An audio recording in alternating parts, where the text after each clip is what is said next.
медициналык клиникаларды бүт барын текшерип чыккыла.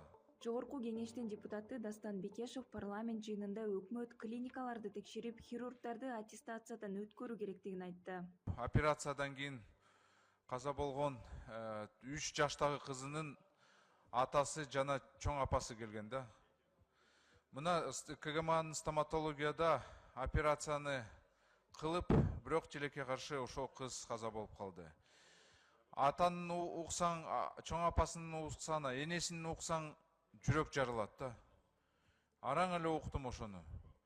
Мен мындай ойлодум да, бизде жеке менчик, башка ишыл медцентрлерде бир топ эле уже халатность, некомпетентность болуп калды да.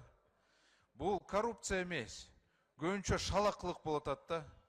Же кээ бир мисалы жакшы билимди ала албай, азыр мына операцияны кылып атышат.